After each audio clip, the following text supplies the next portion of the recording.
क्या नहीं अबला जंश के, क्या नहीं सिंधु समाए, क्या नहीं पावक में जले, काल किने नाय खा।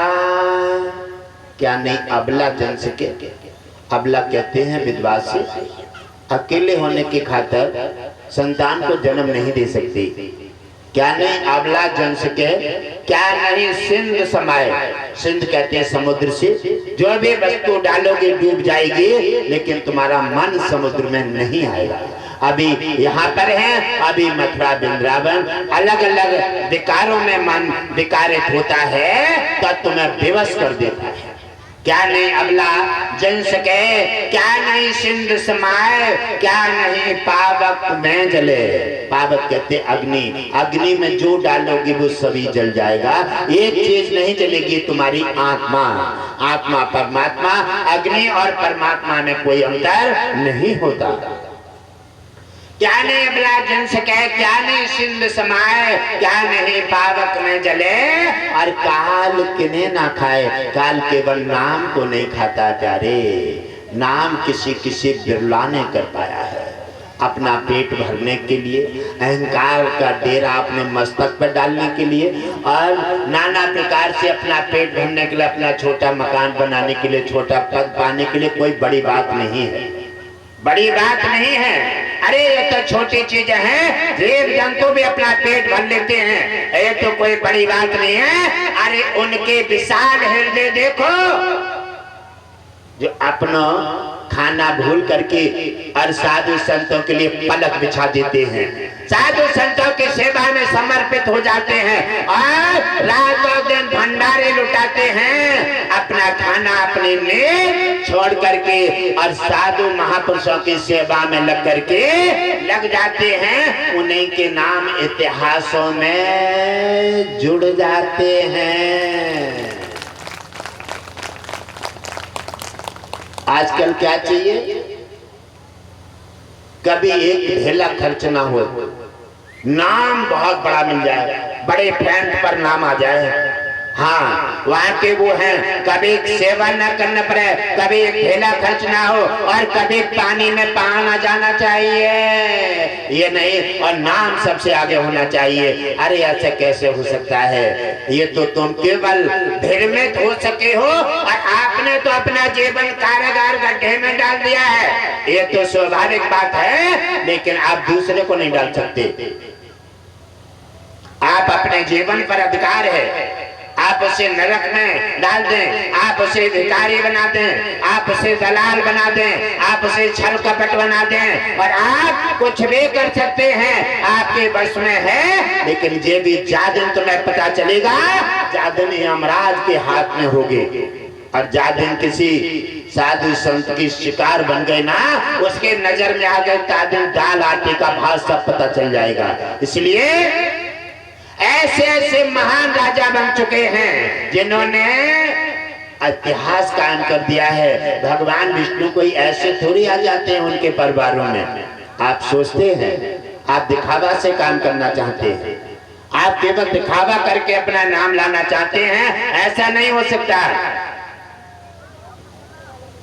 राजा हमारे आते हैं, राजा रघु, राजा रघु आते हैं तो कहा जाता है, रघुकुल रीते सदा चले आए, प्राण जात पर बचन न जाए।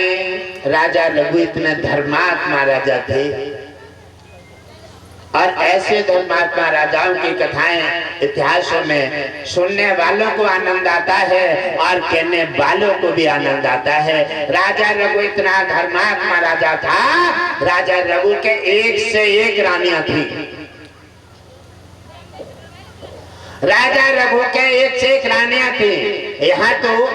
यहाँ कोई व्यक्ति ऐसे कोई दान सेवा में समर्पित नहीं होता, और हरी बीमारी में, समस्या में, कोर्ट कचहरी में कितना भी रातों दिन जाए और तो क्या कहेंगे, मजबूरी है, डॉक्टर को भी देना है, वकील को भी देना है, कितने आराम से दे रहे हैं। और जहाँ सेवा का मौका आ जाए, हमारे पास व्यवस्था नहीं देखेंगे कि 500 का नोट न टूट जाए, ठीक है, मन तोड़ो, इसे रखे रखो। अरे कहीं दान से अगर मुख मोड़ोगे, अगर 1000 दान करोगे तो 50,000 मिलेगा, और 1000 बचा लोगे तो 50,000 चला जाएगा, क्योंकि दान पर भी हक है। ये थोड़ी है हक है जो भी चीज धरती पर आई है सबका बराबर हक है। जो साधु संत तप रहे हैं और लगातार धर्म की सहायता कर रहे हैं, लगातार प्रक्रिया में लगे हैं, उनका भी हक बनता है, उनका भी फर्ज है, और उनका भी अधिकार है। उनका अधिकार यही आता है, कोई सत्संग है, दान है, सेवा है, तो उनका भाग ले लो, उनकी सहायता करो, और उनके पास जाकर के उन्हें प्रसन्न करो, और उनके बताए हुए आदेश का पालन करो, उनका अधिकार दे करके अपना कर्तव्य पूरा करो। तब साधु संत भगवान विष्णु प्रसन्न होंगे, और तब तुम्हारा कल्याण होगा। बोलिए साधु संत भगवान की जय हो। जाकर के राजा रघु ने, एक से एक रानियां थे, और गंगा स्नान के बहुत प्रेमी थे। गंगा स्नान चले जाते हैं, और उनके रानियां भी स्नान कर रही हैं, और राजा रघु भी स्नान कर रहे हैं। और उसी जगह से हट कर के कोई पंडित जी महाराज गंगा स्नान को चले जाते हैं, वो भी एक दूसरे घाट पर स्नान कर रहे हैं। और जाकर के देखा तो पंडित जी के दिमाग में बात बदल जाती है कि हमारे पास एक रानी है, और राजा के पास 101 रानियां हैं, 101 रानियां हैं। अगर एक रानी इसमें से हमें मिल जाए तो हमारे पास 2 हो जाएंगी, और इनके पास कोई कभी नहीं है। अब राजा के सामने कहने की तो क्षमता नहीं है, केवल मन में कुछ भी सोच लो, कुछ भी विचार लो, ये तो तुम्हारे मन का विकार है। अरे मन में कुछ गलत सोचने से मन में विकार पैदा हो जाते हैं, और विकारों से विचार नष्ट हो जाते हैं, और विकारों का घूरा जब बन जाता है तब बुद्धि का मलबा बन जाता है। मलबा, सोचने समझने की शक्ति खत्म हो जाती है। कहते हैं ना, मेरी बुद्धि काम नहीं कर रही है।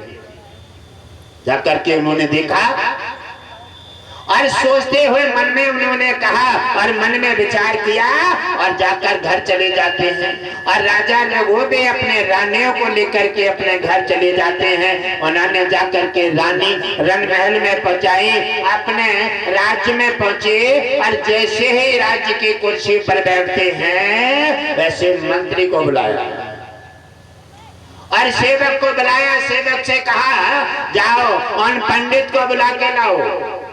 और राजा के सामने जब किसी का संदेश पहुंच गया राजा का, की तो हवा संत हो जाती। जाकर के देखा तब उन्होंने कहा, हे पंडित जी महाराज, तुम्हें राजा बुला रहे हैं। पंडित जी सोचने लगे, आज कुछ गड़बड़ है, राजा बुला रहे हैं, कोई गलती हो गई, कोई अपराध हो गया है। जहाँ दयाता धर्म है, जहाँ लोभता पाप, जहाँ क्रोधता काल है, जहाँ क्षमा भाव। भगवान विष्णु वहीं निवास करते हैं जहाँ क्षमा होती है। अहंकार तो उनका भोजन है, लगातार अहंकार उनका भोजन है, और लगातार सभी प्राणियों के मस्तक पर अहंकार ने डेरा डाल दिया है। इसलिए सत्संग की बात उनके दिमाग में नहीं जाती, कहीं धर्म की बात उनके दिमाग में नहीं जाती, लगातार जोड़ने पर लगे हुए हैं। अरे जोड़ लो, जोड़ो, अरे जोड़ा बड़े बड़े राजा महाराजा। राजा रावण की लंका सोने के थे, 1 लाख पुत्र 1.25 लाख नाते थे, और तिनके घर में दिया न बाती। तुम भी जोड़ो, इकट्ठा कर लो, जोड़ के, अरे सबका हिसाब ले लिया जाएगा। फिर प्रकृति का नियम ये है कि न लेके आए हो और न लेके जाओगे। आपकी एक एक धेला और शरीर भी जहीं पाया है और जहीं छोड़कर जाना है। आप चिंता मत करो, केवल क्या ले जाओगे?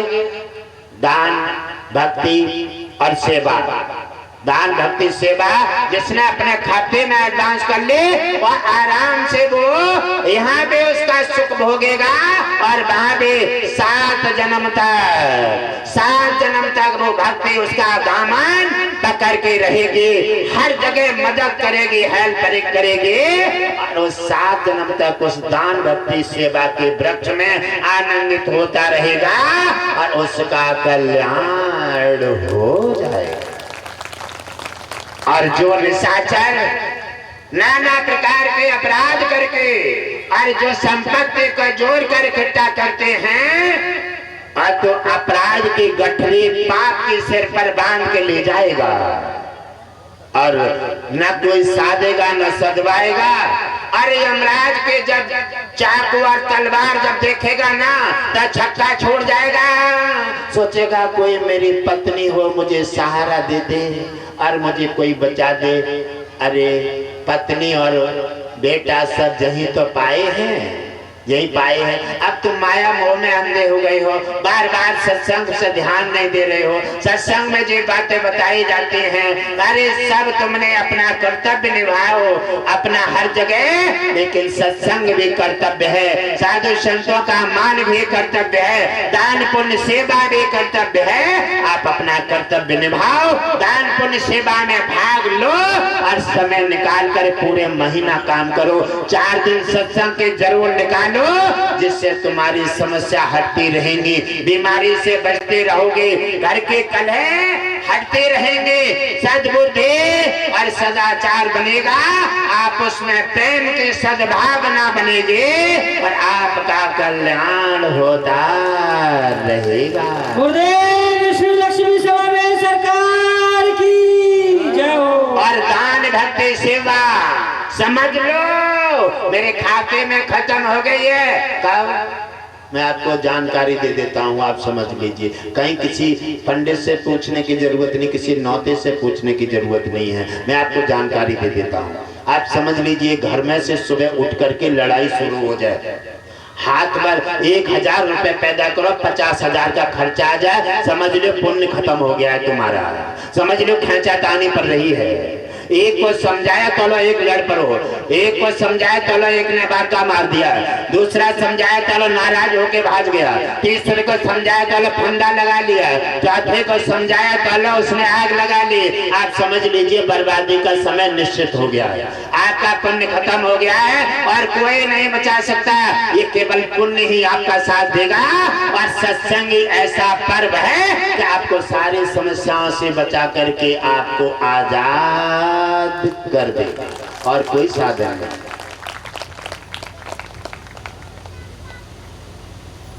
साधन की व्यवस्था जब बनी रहती है और उन्होंने देखा, राजा रघु ने पंडित को बुलाया और पूछा, कहो पंडित जी महाराज क्या मामला है, क्या आपके मन में क्या विचार है? तो उन्होंने कहा राजन मेरे मन में कोई विचार नहीं है। आता है आदमी जब बड़े के पास पहुंच जाता है तो गिड़गिड़ा जाता है, सत्य नहीं वो तो असत्य बोलता है। जाकर के उन्होंने देखा व्यवस्था, कहने लगा मैंने आपको भय से मुक्त कर दिया है और आप जो भी आपके मन में है निर्भय बोलिए, मैं तुम्हें दंड नहीं दूंगा और तुम्हारी इच्छा पूर्ति करूंगा, ये मेरी प्रतिज्ञा है। क्यों? कि मैं क्षत्रिय हूँ और क्षत्रिय का कर्तव्य है क्या ब्राह्मण की सहायता करना और उसके मन की इच्छा पूर्ति करना। आज मैं क्षत्रियपन का फर्ज निभाऊंगा और आज आप जो मांगोगे दे करके अपना कर्तव्य का पालन करूंगा।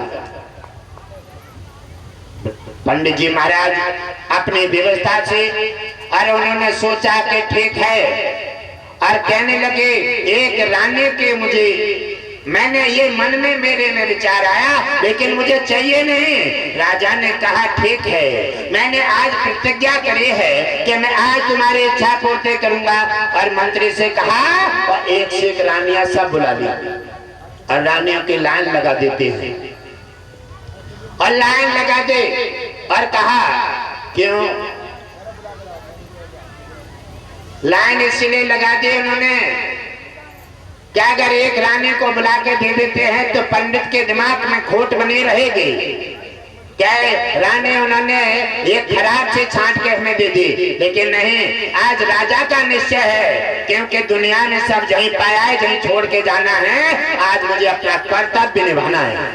उन्होंने कहा लाइन लगा दे। कहा पंडित जी महाराज जाइए, आप जो पसंद हो और वो कलाई पकड़ के निकाल लो।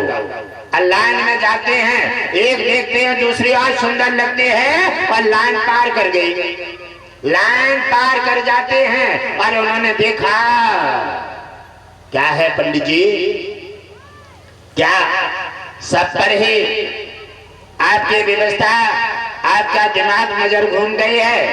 कहने लगे ठीक है और जल रखा हाथ पर और कहा पंडित जी संकल्प बोलो। संकल्प बोल दो और संकल्प बोल दिया। एक से एक रानियां राजा रघु ने पंडित जी को दान में दे दी और एक से एक रानियां दान में दे देते हैं। और एक तो बड़े अचरज की बात है, ये युग का प्रकोप है, युग का खान पान का, रहन सहन का, वातावरण का। आज तो कलयुग का प्रकोप दिखाई दे रहा है क्योंकि कलयुग में अगर 4 जने घर में हैं तो 4 मुखिया होंगे। एक ने बात कहे दूसरा जरूर काटेगा। आज कलयुग का प्रकोप दिखाई दे रहा है। और पहले सतयुग, द्वापर, त्रेता और कलयुग 4 युग हैं। 4 युग ब्रह्मा के पुत्र हैं। और उन्होंने कहा कलयुग साफ दिखाई दे रहा है। एक बड़े ने कहा छोटा जरूर पंगा लगा देगा, यानी वो उसके अदब नहीं करेगा। और सतयुग में, द्वापर में, त्रेता में हमेशा बड़े का आदर किया जाता था और एक ही मुखिया होता था। अब उन्होंने देखा कितनी बड़ी बात है कि राजा रघु ने संकल्प कर दिया और 101 रानियां। अब कितनी बड़ी बात है, जहाँ से बड़ा तप कहाँ हो सकता है, जहाँ से बड़ा सत्य कहाँ हो सकता है और जहाँ से बड़ा धर्म कहाँ हो सकता है। जहाँ से बड़ी जिस दरबार में एकता नहीं, वहां लक्ष्मी कभी ठहरेगी नहीं। जहाँ सुमति संपत्ति नाना, जहाँ कुमति विपत्ति निधाना। जहाँ सुमत है वहाँ संपत्ति है और जहाँ कुमत है तहीं पर विपत्ति कदम कदम पर खड़ी है। इसी प्रकार वहाँ राजा रघु के समय पर या से ज्यादा दान पुण्य और तपस्या और क्या हो सकती है। 101 रानियों ने चैतारा नहीं किया, चैतारा नहीं किया। अपने प्राण पति का बड़ा सम्मान के साथ उनकी भावनाओं का आदर किया। आदर करके और पति ने जैसा आदेश दिया बस 1 से 1 रानियां उस पंडित के साथ जाने को तैयार हो गई। किसी ने क्यों नहीं कहा। आजकल 1 से 1 नहीं, अरे 1 को संभालना मुश्किल है, 2 को लिए संभालना मुश्किल। अपनी इच्छा है, अपनी इच्छा है तो 10 जगह जाएं या 1 जगह न जाएं, लेकिन पति के आदेश का पालन नहीं कर सकते। आज कहीं मेहमानी में अगर शादी है, कहने लगे आज ऐसा करो, आज रुक जाओ, तुम कल चले जाओ, तो एकदम बस हो गया, समझ लो खाना होना बंद हो गया। क्या समझना क्षमता है नहीं। इसीलिए परिवारों में विघ्न है। क्यों कि अगर सुमित से काम नहीं चलता, वहां भगवान का डेरा नहीं रहता। जाकर के उन्होंने देखा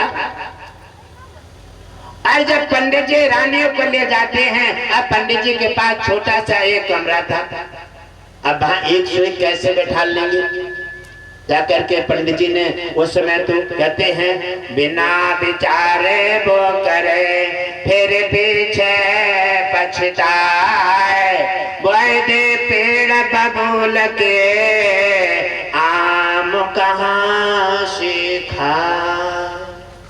उन्होंने बिना विचारे कार्य कर डाला और उन्होंने सोचा नहीं 101 रानियां मैं कहाँ रखूंगा और इनके लिए खाना कहाँ से लाऊंगा। और उन्होंने बिना विचारे संकल्प कर दिया और जाकर के देखा तो चिंताजनक हैं और बैठे हैं। उन्हीं में से एक रानी आकर कहती हैं क्या है पंडित जी। कहने लगे हम तुम्हारे पास खाना की व्यवस्था नहीं, तुम्हें कहाँ रखेंगे। कहने लगे जिसने एक शेख रानिया, कितना बड़ा विशाल हृदय है, और जो तुम्हें तुम्हारी इच्छा पूर्ति करने के लिए एक शेख रानिया जिसने दे दी है, वही तुम्हारी समस्या का समाधान करेगा। जाओ उन्हीं के पास पहुंचो। पंडित जी तत्काल राजा रघु के पास चले जाते हैं और वो राज सिंहासन पर बैठे हैं, और जाकर के कहा, हे राजन, मैं आपका संकल्प वापस करने आया हूँ। संकल्प वापस करने आया हूँ क्यों?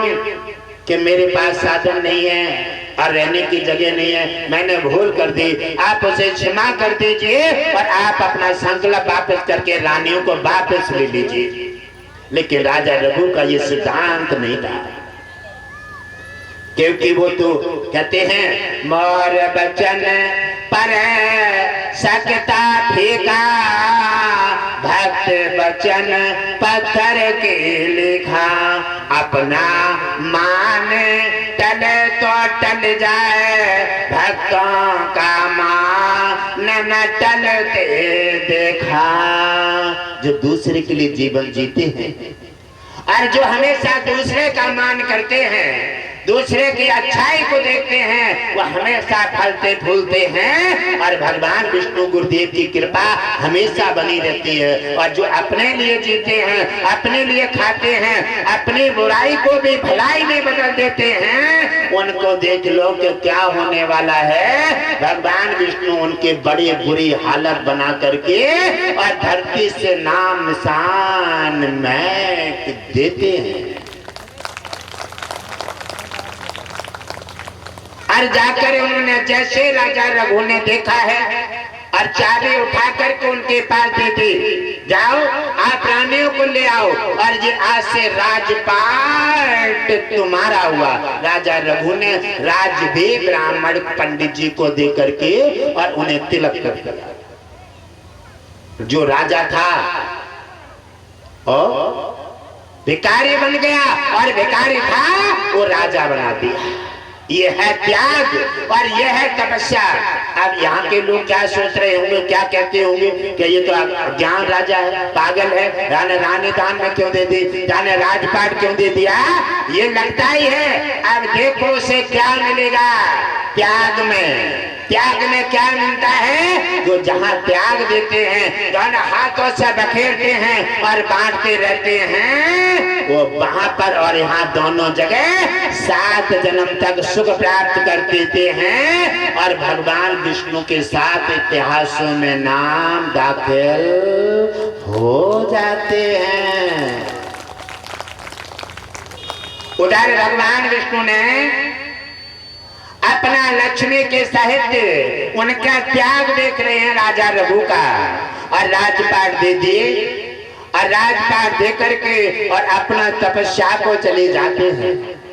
तपस्या करने लगे। राजा रघु धर्मात्मा राजा थे, उनके तपस्या देख करके इंद्र घबराने लगा और इंद्र ने कहा कि ऐसे बड़ी तपस्या से राजा रघु का राज छिन गया है और वो कहीं ऐसा न हो कि मेरे राज पर अपनी नजर लगाए हैं। इसी प्रकार इन राजा रघु का दिमाग पलट देना चाहिए और राजा रघु के लिए उन्होंने तत्काल व्यवस्था दे और अमर फल लेकर के दाखिल हो जाते हैं और कहा, हे राजा रघु, ये अमर फल ले लीजिए। अमर फल लेकर के खा करके आप अमर हो जाएं, आप अजर अमर हो जाएंगे। आप अपनी व्यवस्था देखें। अमर फल लेकर के राजा रघु ने सोचा, अच्छे व्यक्ति के अच्छे विचार होते हैं और गलत व्यक्ति के गलत विचार होते हैं।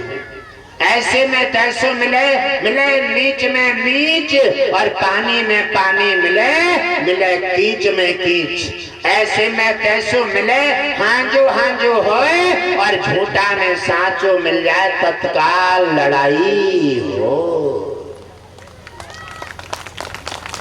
जाकर के उन्होंने देखा क्या जी अमर फल मेरे तो किसी काम का है नहीं, क्योंकि राजपाट मेरे पास नहीं, रानियां मेरे पास नहीं। ये पंडित जी को अमर फल दे देना चाहिए। राज्य का रानियों का अच्छे प्रकार निर्वाह करेंगे और अमर फल लेकर के राजा और पंडित जी के पास पहुंच जाते हैं। पंडित में और ब्राह्मण में बहुत बड़ा फर्क है। पंडित में और ब्राह्मण में बहुत बड़ा फर्क है। पंडित एक विष है, विष जो जिंदा पी ले और मर जाएगा, और ब्राह्मण अमृत है, मरा हुआ भी पहुंच जाए वह भी जिंदा हो जाएगा। ये बहुत बड़ा फर्क है पंडित में और ब्राह्मण में। क्योंकि पंडित में स्वार्थ कूट कूट के भरा जाता है हमेशा, और ब्राह्मण दया का पात्र होता है। ब्राह्मण कहते हैं ब्रह्म की पहचान है, वो मणि के समान है। मणि जब लगती है लोहे से तो लोहे को सोना बना देती है, लेकिन स्वयं लोहा नहीं बनती। ब्राह्मण दया का पात्र है, उसका मान हो या अपमान हो वो कभी भी उन बातों पर ध्यान नहीं देता। ब्राह्मण और साधु की रक्षा वो दुनिया बनाने वाला भगवान विष्णु सदा उनकी कृपा दृष्टि बनी रहती है, और ब्राह्मण साधु की रक्षा करते रहते हैं। बोले भगवान की जय हो। और पंडित जी के दिमाग में पटेल नीति आ गई। कहने लगे राजा का राज छिन गया है, रानी भी मेरे पास आ गई है, आप कहीं ऐसा न हो जब फल में जहर मिले लाए हो। उल्टे आदमी की बुद्धि उल्टी होती है। खान पान से जैसा खान पान करोगे जैसे में रहोगे, संगत से गुड़ उपजे कुसंग से गुड़ जाए, वास पांच मिश्री एक ही भाव बिकाए। जैसे संगत में रहोगे, जैसा खान पान करोगे, जैसे विचार होंगे वैसी बुद्धि बन जाएगी। इसलिए अच्छी संगत करो साधु की, सत्संग की संगत से आपको गुण मिलेंगे। अब गुण से हट जाओगे मानव जीवन की धरोहर प्राप्त होगी, और सूरज के भांति प्रकाशित होगे, और तुम्हारा कल्याण होता रहेगा। बोलिए सच्चे दरबार की जय हो। ज्ञान एक प्रकाश है और अज्ञान एक अंधेरा है। अज्ञान एक लेकिन परंतु है।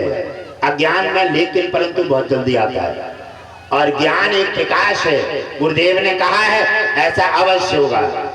ज्ञानी व्यक्ति गुरुदेव की बातें समझ लेता है, सनातन के समर्पित रहता है, अपने देश की कभी भी निंदा नहीं, और देश के लिए अपने को कुर्बान होने के लिए तैयार होता है। ये सनातन का और भक्त का जज्बा है, और ऐसे का ही कल्याण हो जाता है।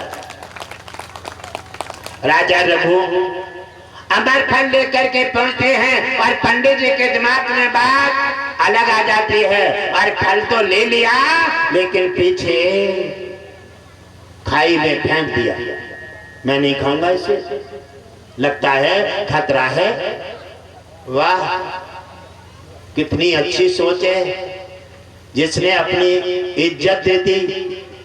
तुम्हें एक से एक रानियां संकल्प कर दिया, राजपाट दे दिया।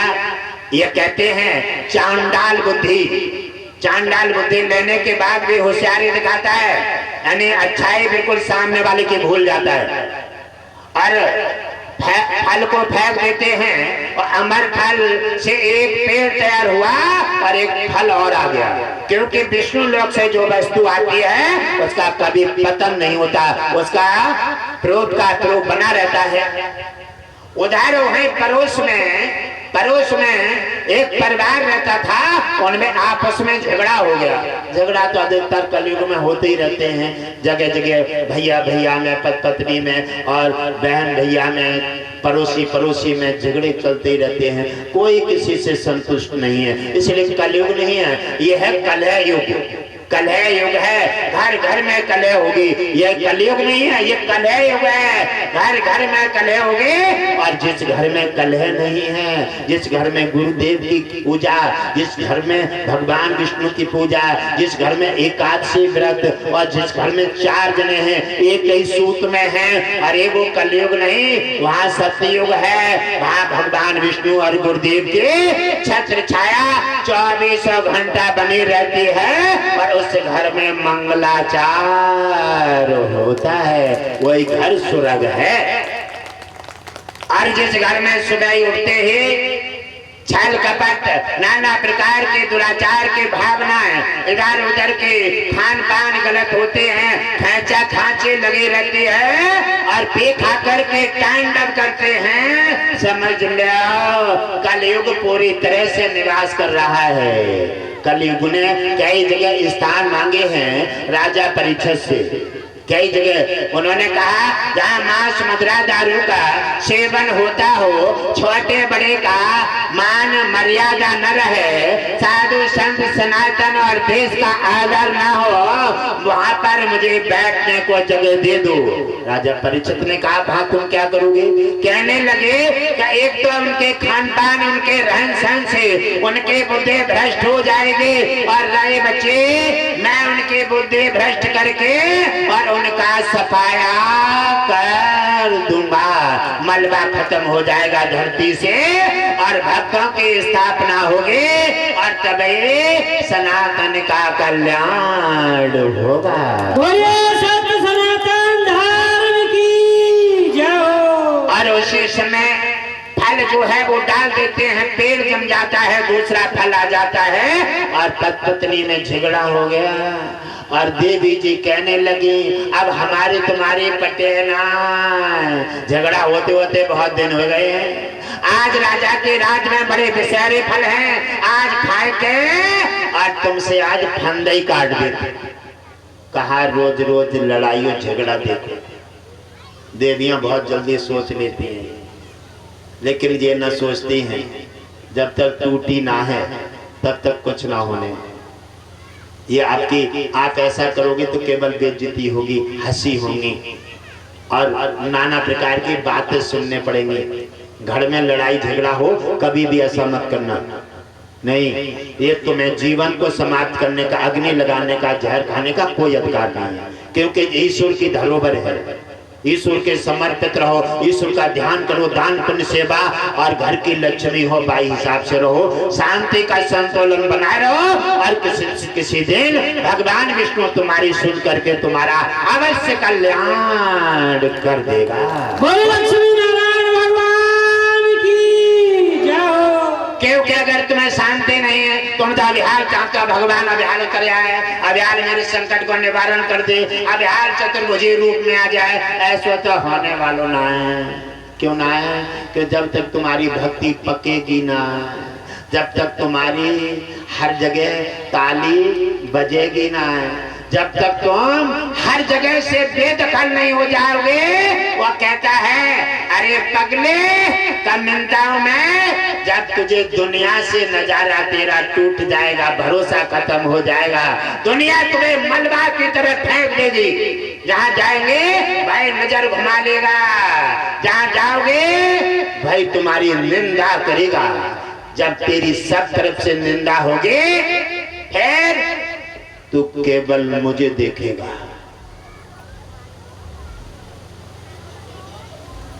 तो केवल मुझे देखेगा और मैं तुझे बता दूं तू मेरा होगा और मैं तेरा। संसार में तेरी नई दृष्टि और नजर आशा कहीं नहीं रहेगी। फिर तो देख ले, एक पल नहीं लगेगा, आँख खोल और मैं तेरे सामने आ जाऊंगा। भाव का भूखा हूं मैं। भगवान विष्णु कहते हैं जो मुझे चढ़ाता है, जो देता है, वह तेरे कहते हैं हमारी देवी उठ गई हैं, बलि चढ़ेगी। वह तेरे नौते कहते हैं मुर्गा बकरा चढ़वाते हैं। अरे कैसी तुम्हारी बुद्धि मारी गई है। कहीं देवी माँ कभी किसी का अपराध कराती है और कोई देवता कहीं किसी इन चीजों से प्रसन्न होते हैं। वो देवता हैं, दया करते हैं और ये देवताओं के यहाँ कोई कभी ऐसा नहीं होता है। ये तो धरती वासियों का परामर्श है। धरतीवासी ये करते रहते हैं। भगवान विष्णु कहते हैं और जो उनके पास उन्हें क्या चाहिए, उन्हें तो केवल भाव चाहिए और उन्हें कोई आवश्यकता नहीं है। भाव का भूखा हूं मैं, भाव एक सार है, भाव से भजता मुझे उसका भव से बेड़ा पार है। भाव बिन बिन मुझे को पुकारे, भाव है नहीं, और ऊपर से सेवा कर रहे हैं, ऊपर से भंडारा कर रहे हैं, ऊपर से उल्टा सीधा परस रहे हैं, कह रहे हैं और परस भी रहे हैं और गुस्सा कर रहे हैं। ये क्या कर रहे हो, इससे क्या फायदा है? कोई फायदा नहीं है। भाव वहां होता है जहां क्रोध नहीं रहता। भाव का भूखा हूं मैं, भाव एक सार है, भाव से भजता मुझे उसका भव से बेड़ा पार है। भाव बिन मुझे को पुकारे, भाव बिन मुझे को पुकारे, मैं कभी मिलता नहीं, भाव भारे भक्त का संपूर्ण मेरे पर भार है। भगवान विष्णु कहते हैं मैं दिखावा से कभी आडंबर से संतुष्ट नहीं होता, क्योंकि मैं बालक नहीं हूँ जो मुझे आडंबर से संतुष्ट कर दो। सेवा नहीं करी फिर सेवा दिखावा कर रहे हो, आपने दान नहीं कि दान का दिखावा कर रहे हो। नहीं, ये तो तुम्हारा चांडालपन है, ये तुम्हें ही किसी दिन खाकीन कर देगा। मेरे साथ में दिखावा पूजा और सेवा में जो कर रहे हो, ये तुम्हारे अंदर वृक्ष तैयार हो रहा है, ये तुम्हारा ही किसी दिन पतन कर देगा, क्योंकि तुम्हारी ये जीवन नैया को बिल्कुल डगर मगर कर देगा। क्योंकि तुम्हारा जो भी दान पुण्य सेवा जैसी भी करोगे चर्चा पौधा तैयार हो जाएगा। अच्छा करोगे, सेवा करोगे तो तुम्हारे दान वैकुंठ में जमा हो जाएगा और भगवान विष्णु की सदा कृपा बनी रहेगी, आपका आनंद मंगल बना रहेगा। अगर एरा फेरी करोगे, एरा फेरी का वृक्ष तैयार हो जाएगा और वो क्या करेगा, एरा फेरी से तुम्हें छुट्टी कर और जाते हैं उसी राजा के विषैरे फल के पास, और वहीं देखा पेड़ हिलाया, अमर फल टूट के नीचे गिर गया और गुस्सा के मारे पेड़ के नीचे बैठ गए और पूरे खाए गए। क्या लगी थोड़ी देर प्राण रुके ना और जल्दी मर जाए। अब बेका जाने भगवान की कहाँ कृपा है, मरने को खाओ और वो तो अमर हो गए। 16 साल की सुंदर राजकुमारी बन गई।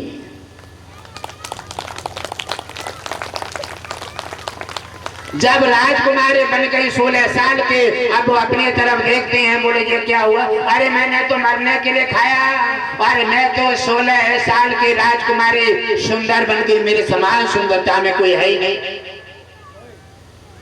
अब तो धीरे धीरे दिन निकल आया और वहां हलचल मचने लगी। सब एक दूसरे आते हैं, देखते हैं, और वो बात चर्चा घूमते घूमते पंडित जी के पास पहुंच गई। पंडित जी के पास पहुंच गई, जिन्होंने विष समझ करके फल फेंक दिया था। अब पंडित जी के पास समस्या जब पहुंची है और पंडित जी ने जब जाकर के देखा है तो पंडित जी के तो छक्का छूट गए, कहने लगे हम तो लुट गए। अगर ये अमर फल हम खा लेते तो ऐसे सुंदर राजकुमार हम भी बन जाते। अब तो हमें अमर फल चाहिए, और जाकर के रूठा महल में पहुंच गए। अब पहले राजा महाराजाओं के जहाँ रूठा महलों बनतो, क्योंकि रूठा ज्यादातर रूठा रोटी होती रहती है। आजकल कोई अपने घर में रूठा महल बनवाता ना है, तो आजकल रूठा महल बन जाए तो एक जगह तो गुस्सा रहे। आजकल रूठा महल लाते तो वो रूठने वालों पूरे घर में घूमे, तो पूरे घर में गुस्सा का बीज फैला देता है। और पहले रूठा महल राजा महाराजा एक जगह बनवा देते ही, तो इसलिए रूठने वाला एक जगह रहते हो और उसका पूरे घर में प्रभाव नहीं होता था। आजकल मुंह गोफना करे घूमेंगे, खाना बनाएंगे, पानी देंगे और पूरे घर में विष की तरह गुस्सा फैला देते हैं। नाती देखे हो कि हमारी दादी कैसे मुंह फुलाए फिर रही है, क्या बात है दादी, और नाते भी फिर गुस्सा करने लगे और ऐसे धीरे धीरे गुस्सा की परंपरा हो जाए। इसलिए घर में कभी गुस्सा मत करो, घर में हमेशा खुश रहो, घर में हमेशा अच्छी बातें बोलो, घर में हमेशा शुद्ध शाकाहारी इस्तेमाल करो, घर में कोई किसी प्रकार का भ्रष्टाचार मत करो, दलाली का पैसा मत लाओ, हमेशा अच्छे पसीना की कमाई से संतान परिवार को सींचो, आप भी खुश रहोगे, परिवार भी खुश रहेगा, धर्म के मार्ग पर चलता रहेगा, सनातन की डोरी पकड़े रहेगा, भगवान विष्णु की पूजा याचना करके और कल्याण होता रहेगा। बोलिए भक्तवत्सल भगवान की जय हो। अब जाकर के उन्होंने देखा, अब पंडित जी रूठा महल में पहुंचे। अब जाकर के रानी ने देखा क्या है पंडित जी, कहने लगे हमें अमर फल चाहिए। कहने लगे अमर फल तो उन्हें राजा के पास होगा, वहीं जाओ। राजा रघु के पास तपस्या के समय पर वहीं पहुंच जाते हैं और जाकर के फरियाद की। राजा रघु ने अपनी समाधि को आंख जगाई, आंख खोल करके देखते हैं कि पंडित जी खड़े हैं। कहो पंडित जी क्या इच्छा है? कहने लगे अमर फल चाहिए राजन। ठीक है, तत्काल उन्होंने इंद्र से संपर्क साधा। इंद्र ने कहा कि मेरे पास एक अमर फल भगवान विष्णु ने दिए थे, अब मेरे पास तो है नहीं, अब तो भगवान विष्णु के पास मिलेगा। भगवान विष्णु के पास पंडित जी को लेकर के राजा रघु और भगवान विष्णु के पास क्षीर सागर में पहुंचे। भगवान विष्णु से जाकर के इतने पहुंचे राजा रघु के कि सीधे अपना जाते और सीधा सीधा पंडित जी को लेकर के पहुंच गए। आजकल तो एक भूत से पहचान नहीं है, आजकल देवी को पहचान नहीं है, आज देवी को नहीं देख सकते। क्या है, मंदिर में पूजा केवल पत्थर की कर सकते हो, क्योंकि आस्था भंग हो गई है, विश्वास है नहीं, लेकिन परंतु डगमगर हो रहा है। ऐसा होगा जब नहीं होगा, और ऐसा है मन में लेकिन परंतु तो कभी भी नहीं होगा। ये भगवान कहाँ मिलता है? विश्वास से। विश्वासम और फलदायकम, विश्वास है वही फल है। जाकर के राजा रघु ने भगवान विष्णु से कहा, हे नाथ एक अमर फल चाहिए। भगवान विष्णु ने 4 रूमों की चाबी को फेंक दिया, जाओ खोल करके निकाल लो। और एक रूम जब ताला खोलते हैं, ध्यान देख करके सुनना है कि पुण्य कितना महान होता है। एक अगर किसी ब्राह्मण को, एक किसी भूखे को, एक किसी नंगे को और एक किसी बेसहारे को सहारा दे दो, वो तुम्हारा बैकुंठ में जमा हो जाता है। वो यहाँ तक छोड़ दो, 7 जन्म तक तुम्हारे नाती और बेटा की तरह तुम्हारा हाथ पकड़ के और तुम्हारा बुढ़ापे में लाठी बन करके तुम्हारा सहयोग देने लगता है। इसलिए अपने आप के लिए नहीं करो तो अपने परिवार के लिए जरूर करो। दान पुण्य सेवा ये बैकुंठ खजाना है, ये सड़े गले ना पुराना कभी होता ही नहीं। राजा रघु इतने धर्मात्मा राजा हो चुके हैं कि भगवान विष्णु तक उनके पहुंच गई है और चाबी फेंक देते हैं। और पहला रूम जब खोला तो देखते हैं कि उसमें एक बड़े बूढ़े देख रहे हैं कि उनके शरीर में हजारों जख्में और कीड़ा बिजा रहे हैं। देखा ये क्या मामला है, और बड़े बूढ़े हाय हाय चिल्ला रहे हैं। राजा रघु ने वो दरवाजा बंद कर दिया और चिंताजनक हो गए। कहने लगे ये बड़े बूढ़े कैसे जीते होंगे। अब वो फल लेना तो भूल गए, वो अन्न की चिंता में दूसरा खोला। दूसरे में देखते हैं कि एक बड़े बूढ़े उसी स्थिति में हाय हाय चिल्ला रही हैं। कहने लगे ये क्या संकट है, हे नाथ क्या मेरी परीक्षा है, मैंने ऐसा कौन सा अपराध कर डाला है। और ईश्वर जो है मार्ग जो देता है वो किसी न किसी बहाने से मिलता है।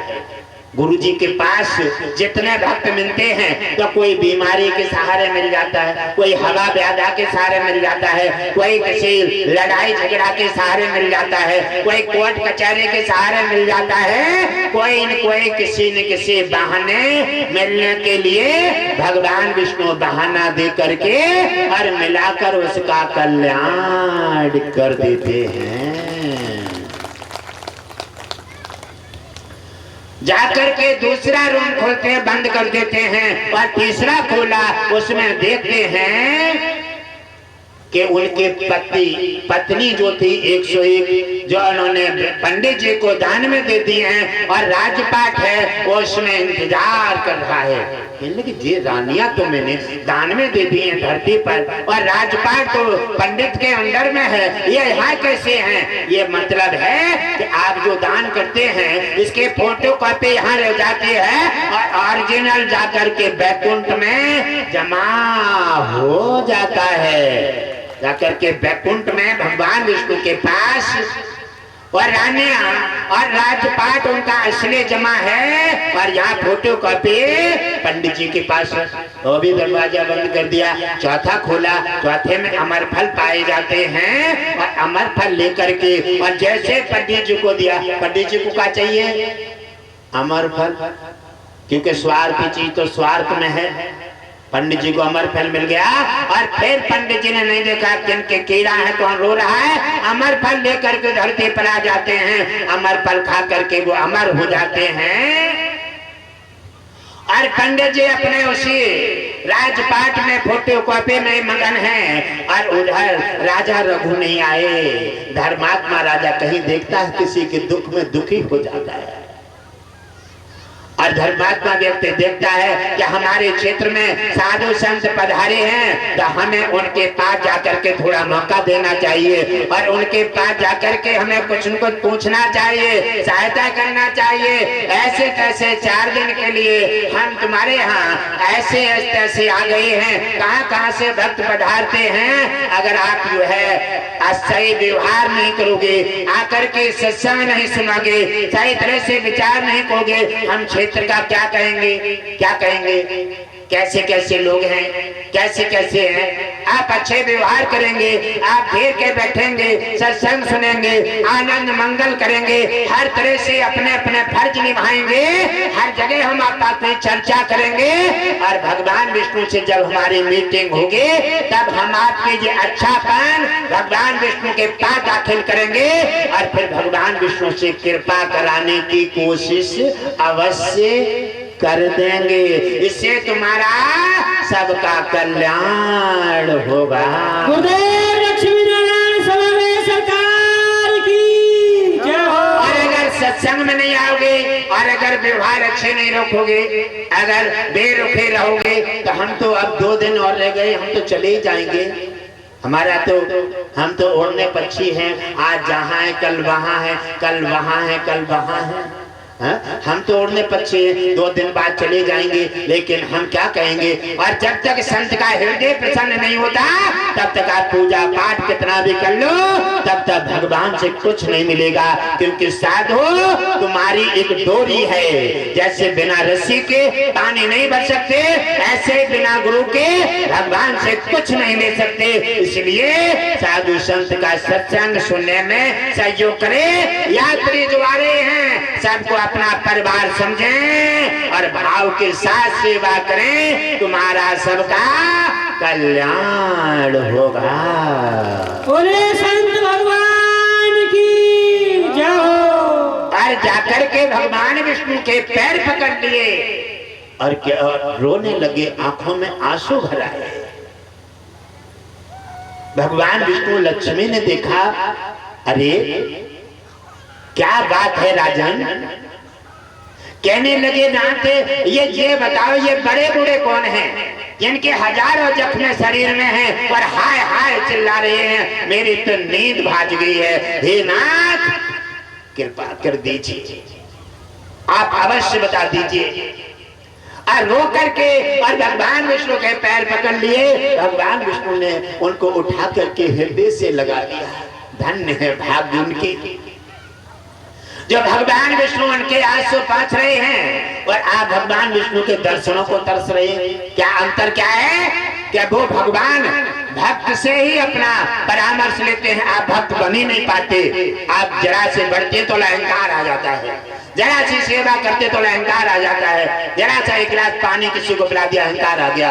नहीं, अरे आपकी सेवा जब तक कीजिए जब तक भगवान विष्णु तक आपका संदेश न पहुंचे, जब तक आप अपना तपोबल लगाए रहिए, जब तक भगवान विष्णु का सिंहासन न हिले, जब तक भगवान विष्णु के रिकॉर्ड में तुम्हारा नाम न पहुंचे, तब तक दान भक्ति सेवा में समर्पित रहिए और विश्वास के साथ लगे रहिए।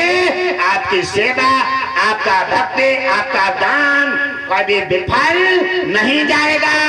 एक न एक दिन भगवान विष्णु का सिंहासन हिलेगा और आपकी मनोकामना वो आकर के अवश्य पूरी कर देगा। भक्त की करेगा, अहंकारी की नहीं। और भगवान उसी को मिलता है जो गुरु के आदेश का पालन कर देता है। गोरे गोविंद दाऊ खड़े काके लागू पाए, बलिहारे गुर आपके गोविंद देवताएं। क्योंकि बिना गुरु के आप भगवान को जान ही नहीं सकते कि भगवान कहाँ है। भक्त और भगवान का मिलन हो रहा है और लक्ष्मी बड़ी आंखों में जल भरे हैं और भक्त को देख रहे हैं, भगवान ने चिपटा लिया है हृदय से और बड़ी कोमल हो रही हैं। कह रही है धन्य है भक्त और भगवान का मिलन।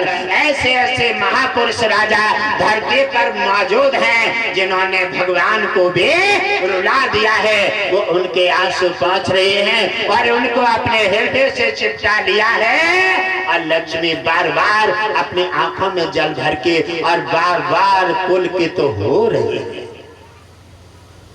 जब देखा भगवान विष्णु ने कहा कि ये अगर तुम जानना चाहते हो तो ये माता, ये बड़े बूढ़े दोनों आपके माता पिता हैं। राजा रघु से कहा ये दोनों बड़े बूढ़े तुम्हारे माता पिता हैं। माता पिता का उद्धार कराने के लिए कहां से कैसा पैगाम लगाया है, पंडित के तरफ आकर्षित किया। फल कहां से, फल के सहारे, और कहां तक गए, ना फल के सहारे जाते, उनकी इच्छा पूर्ति नहीं करते, माँ बाप को नहीं देखते तो उनके प्रति प्रेरित नहीं होते, भगवान विष्णु उनके आंसू नहीं पहुंचते। ये सब धीरे धीरे पैगाम बनते चले जाते हैं। भक्त सोचता है ऐसा क्यों हो रहा है, ऐसा क्यों हो रहा है। अरे तू तो पहले ज्ञानी बन गया, कैसा? अरे जो भी होता है उसके समर्पित रहे। जो भी किया वो भगवान विष्णु ने किया है और जो दिया है वो उन्होंने दिया है। सब प्रसाद समझ के और भाव के साथ मंजिल तय रख। किसी न किसी दिन तेरी सुन करके और तेरा कल्याण कर देगा। जा करके जब उन्होंने कहा और जैसे उन्होंने देखा कि जो तुम्हारे माता पिता हैं, और वैसे राजा रघु भगवान विष्णु के पैरों से लिपट गए। कहने लगे हे नाथ, मेरे का पुत्र बनते और पुत्र कहलाते मुझे धिक्कार हो रही है, घृणा है मुझे मेरे से। मैं इतना दान और तपस्या में आगे हूँ और मेरे माता पिता नरक भोग रहे, धिक्कार है मेरे को। अरे ऐसे पुत्र के ऊपर पत्थर क्यों नहीं गिर जाते जो माता पिता की सराहना और उनकी सहायता न कर सके। हे मेरे भगवान विष्णु, मेरे पर कृपा कर दीजिए और इनका कष्ट मेरे को भोगने को दे दीजिए और मेरा तपोबल तपस्या सब इन्हें दे करके और मेरे माता पिता को मोक्ष सुधार दीजिए। हे मेरे भगवान विष्णु, जल्दी शीघ्र कृपा कीजिए। अब अगर मेरे ये थोड़ा समय लग गया तो मेरा प्राण, मेरा शरीर का त्याग कर देंगे। इतना बड़ा भक्त था राजा रघु। और देख करके भगवान विष्णु लक्ष्मी प्रसन्नचित हो रहे हैं और दोनों की आंखों में जल के आंसू भरे हैं। दोनों के मन में भाव के सैलाब आ रहे हैं। कहने लगे धन्य है भक्त, ऐसे भक्ति आस्था और ऐसे भक्त के लिए तो सर्वस्व दे करके भी मेरी इच्छा तृप्त नहीं होगी। भगवान विष्णु लक्ष्मी की ओर देख रहे हैं, कह रहे हैं हे लक्ष्मी, कहो भक्त का कैसा कल्याण किया जाए। भगवान विष्णु ने तत्काल कहा, हे भक्त, तुम्हारी एक भी सेकंड की भक्ति भी तुम्हारे माता पिता के मोक्ष में नहीं लगेगी। और तुम्हारे माता पिता इतने तुम महान भक्त हो, तुम्हारे माता पिता केवल तुम्हारे दर्शन के ही अधिकारी थे, आपके दर्शन हो चुके हैं और तुम्हारे माता पिता मोक्ष के लिए सिधार गए हैं, आना जाने से छूट गए और तुम्हारे दर्शन से ऐसे पुत्र कहते हैं कि एक परिवार में एक भक्त बन जाए, 7 पीढ़ी पहले और 7 पीढ़ी बाद का उद्धार हो जाता है। तो उसी समय उन्होंने कहा कि जैसे तुम्हारे माता पिता को तुम्हारे तपोबल के दर्शन हुए, वैसे उन्हें तत्काल मोक्ष मिल गया। और हे राजन रघु, अब हम तुम्हें वचन देते हैं कि हम राजा दशरथ के धाम और तुम्हारे वंश में अवतार लेकर के आएंगे। और जो है तुम्हें हम वचन देते हैं 28,000 साल तक तुम्हारा राजपाट इंतजार कर रहा है। आप अपना राजपाट बैकुंठ में आप निवास कीजिए और आप अपनी इच्छा के अनुसार आप सभी सुख का भोग भुगतान कीजिए और जो भी इच्छा करोगे वही प्राप्त हो जाएगा।